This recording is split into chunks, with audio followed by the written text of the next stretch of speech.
Implicit remoting, using commands on another computer. Now this is one of the neater features. In PowerShell version 2, it was pretty much overlooked. It got a little easier to use in PowerShell version 3, and I think more people are starting to pay attention to it. Basically, I'm going to show you how to start a session on a remote machine and ask that session to load one of its local modules into its memory, but then bring over a copy, shortcuts of that module's commands onto your computer. It's not exactly the same as installing those commands on your computer because they continue to execute on the remote machine. The entire concept is called implicit remoting, and it is a very cool set of features with some gotchas and some caveats around it, which I'm also going to cover. Now, as we get started, I want to kind of briefly remind you what's going on here. I am working either on this computer or this computer, both of which are in the lab.pri domain. My domain controller's name is DC. That's going to become important in the demo I'm about to do. There is a trust between my forest and this forest, which is called remote.pri, and which contains a computer called RDC, remote DC. This guy's not involved right now, so we're not going to play with him at all. Okay, so just keep that in mind for a second. So over here on Windows 7, I'm going to just briefly kind of demonstrate that I'm able to get to both of those computers. So I am a member of the lab.pri domain, okay? So I should be able to enter ps session, specify the computer name, dc.lab.pri. I'm already signed onto my computer as an administrator in this domain, and I'm running PowerShell as that user. So I'm not going to pass along any other credential. And I was able to successfully get in. So let's exit that. Now I want to show you, enter ps session, computer name, rdc.remote.pri. That's the other domain. Now, frankly, I'm not entirely positive that my current user account has any kind of privileges or permissions in that remote domain, so I'm going to specify a different credential. I'm going to use an administrator from that domain, and I'm going to be prompted for his password. And because there's a trust relationship between our domains, it's able to, via the Kerberos protocol, do all the mutual authentication and everything else. And you can see now from my prompt that I am in rdc.remote.pri. Okay? Both of those remote domain controllers are running Windows Server 2012. Now, Windows Server 2012 shipped with PowerShell version 3, and it also shipped with its own set of Active Directory commands. Those commands are installed on every domain controller. So both of those machines have their own Active Directory domain commands. Now, those same Active Directory commands can be installed on Windows 8 because it's like the same version of Windows as Windows Server 2012. You would get those commands in the Remote Server Administration Toolkit. In fact, the Windows 8 computer that you've seen me using in other demonstrations in this series has those Active Directory commands. That's why I'm deliberately doing this demo on this Windows 7 computer. I don't have any modules loaded into memory. And if you list the modules that are installed on this computer, there's very clearly not an Active Directory module. I don't have any commands on this computer whose noun begins with AD, like get AD user or new AD user. Here's what I'm going to do instead. DC equals new ps session, computer name, dc.lab.pri.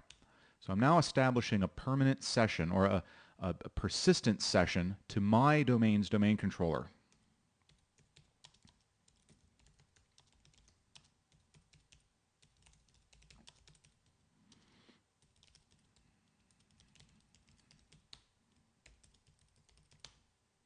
And now I've established a persistent session on the remote domain's domain controller, and I've used the same connection credential and everything else. If I run get ps session, you can see that I have both of those opened and available.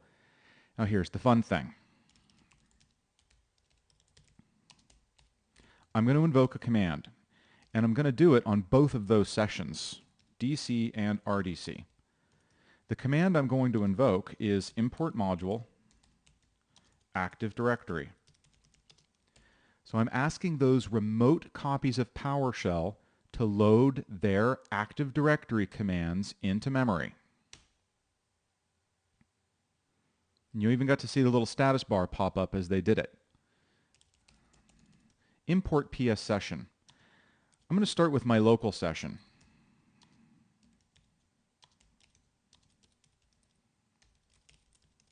Oops, got to spell this right. I'm asking the session on my domain's domain controller to send me a copy of its Active Directory module. And I'm asking it, when it does that, to add the prefix lab to those commands nouns. Just as a way to help me keep track of the fact that those commands are running on the lab domain. Now, this is not actually installing those commands on my computer. It's creating, I guess you could think of them as shortcuts. The commands kind of exist on my computer, but what exists on my computer is just a shell. If I try to run those commands, it's actually going to execute the command on the remote computer, and the results are going to come back to me. Here's an example. Get, and you'll notice if I type ADUser and try to tab complete, nothing happens, and that's because I asked it to add that lab prefix. So that actually ran on the remote machine, and those results came back to me via remoting. It is functionally the same as if I had said invoke command, script block, get ADUser minus filter star on the session DC. Functionally the same.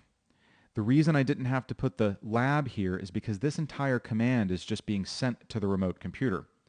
When I run this, there actually is a sort of shell command. It's called a proxy on my computer with this name.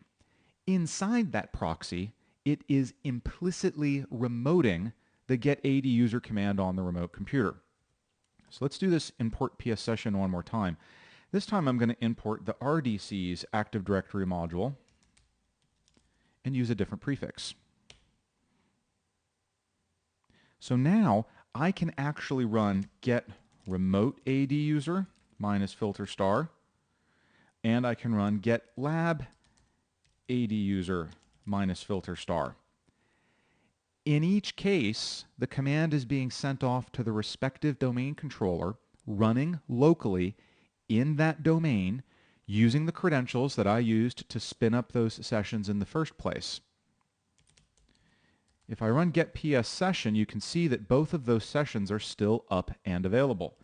If I close those sessions, get lab AD, no more tab completion, the session is no longer there, and so my local fake out shortcut commands are gone. This is an incredible, very powerful technique. It is called implicit remoting. And you can kind of think about it this way. I'll actually show you a scenario I did once with a customer. They had Exchange 2007, which has lots of PowerShell commands, and they were moving to Exchange 2010 at the time. And so their administrators could sit over here and bring in both sets of commands. They would just prefix them with -2007 whatever, so get -2007 mailbox or get 2010. When they ran the commands, they knew that the command was actually running in the appropriate version of Exchange with the results coming back. You see, if they had just installed the administrative tools locally, they would have had to pick either this or this. You can't have them both running side by side easily. But by leaving the commands out on the actual computers, on the actual servers, they were able to bring all the commands and kind of mix and match them on their computer because none of the commands exist there. They were simply being implicitly remoted. Now that said, there's a few caveats about this. Let me spin up one of those sessions again so I can show you. I'll just connect it to my domain controller here. And now I want to import those. So now I should be able to run get lab ADUser minus filter star. And the fact that it's tab completing tells me that it's going to work. But let's pipe that to get member. Whoopsie. This is a deserialized Microsoft.ActiveDirectory.management.ADUser. And the difference is This means this object was produced on the remote computer, serialized or encoded into XML.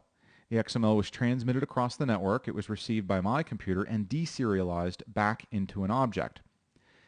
The primary difference between a deserialized object and the original one is that the deserialized object won't have any of the unique methods. And the only method you'll usually see is toString, because that's a method of all objects in the .NET framework. I won't, in other words, be able to do anything to this user. I won't be able to make changes by changing properties. I won't be able to call any methods of this object. Now, sometimes that can get a little bit dangerous. Let's say, for example, that I wanted to get EX mailbox because I had imported the get mailbox command from an Exchange server and then pipe it to set EX mailbox. If this second command is depending upon receiving objects from this command and it's depending on those objects still having their methods, then this approach would fail. And in fact, a lot of the times, particularly with some of the first products that were PowerShellified, like Exchange Server, you will run into problems using their commands through implicit remoting because they just weren't designed for it. I'm actually kind of curious as to how the ADUser command will work. Let's change this so that I can just do the identity donj. Let's see if I get a user from that. I did. Okay, now let's pipe it to set ADUser. Sorry, set lab ADUser. That's a lot of tabbing. There it is. Let's set his department to technology and his city to, where do I want to move? How about LA? The input object cannot be bound to any parameters for the command, either because the command doesn't take pipeline input or because the input and its properties don't match anything. In other words, normally on a remote machine, I could do this. And in fact, I want to prove that to you. Enter PS session, and I'll enter my DC session that's up and running. Let's try and run that same command again. Now, because I'm on the remote computer, I'm going to be using the original ADUser names. It worked fine. That's because setADUser is expecting objects of the type ADUser, which getADUser produces. What happened here is I ran this. It was implicitly remoted. The remote machine ran it, translated the results into XML, brought them back to my computer, deserialized them into objects, and then put them into my local pipeline. Those were then transmitted to here. Well, it's perfectly happy to take ADUser objects, but it seems it's not so happy about taking deserialized AD objects. So kind of the practical moral of this story is that implicit remoting is great for running one command, and in some cases it'll support pipelines. But in many cases, the fact that you're dealing with deserialized objects prevents it from working entirely.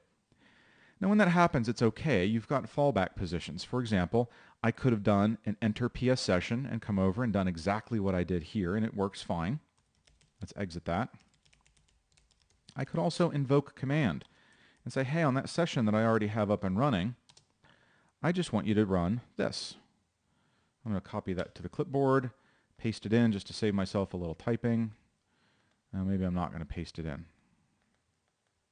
It doesn't seem to want to paste in. Whoa! Okay, clearly I have ticked off PowerShell. Let's try it again. Let's start up my session, dc equals enter ps session computer name dc.lab.pri. Okay, good, that worked. And I wanted to do a new PS session, not an exit, so let's pull that back up.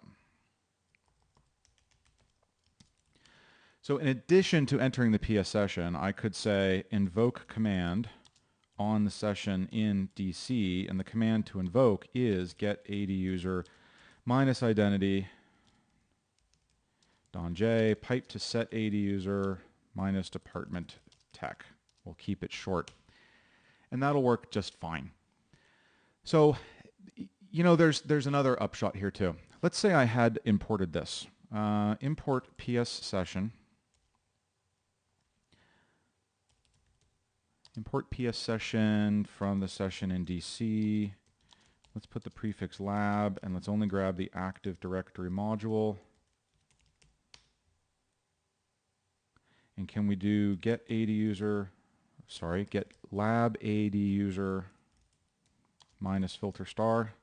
Good. Now I said I can't then go on to set, but here's a trick. Sometimes you don't need the pipeline. Set AD user, lab AD user, identity.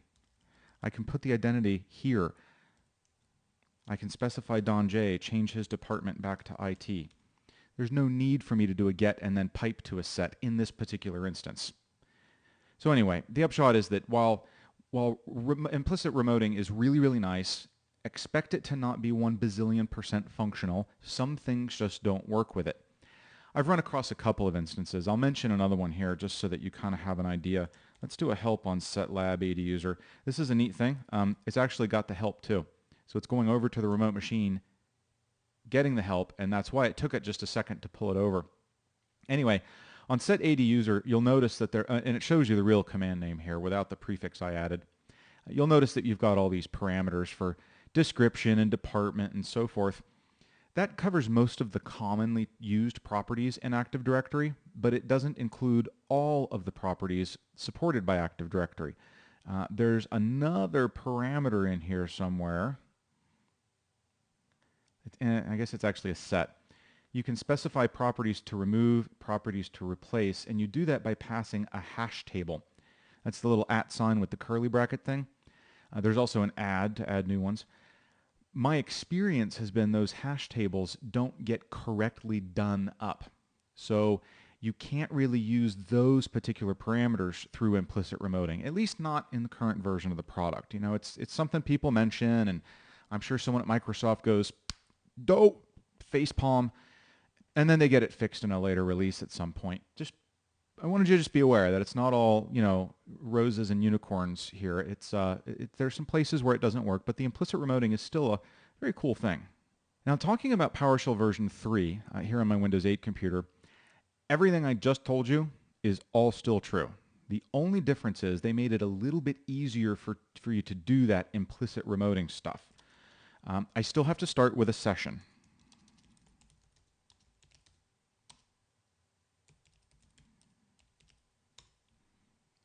Only now, I don't have to tell the remote computer to import whatever module I want into memory, and I don't have to do an import PS session. Instead, get module, PS session DC, list available. Show me what modules are on that remote computer. Takes it a second because it has to go look. Oh, wow, there's a lot. Okay, import module. Name, I don't know, net adapter. Doesn't really matter, I guess. From the PS session DC. So in one step, this is going to go out to that session I've already got running. It's going to load up the net adapter module into memory, and then it's going to create those proxy shortcut functions on my computer. I can even specify a prefix like this. I'll put DC.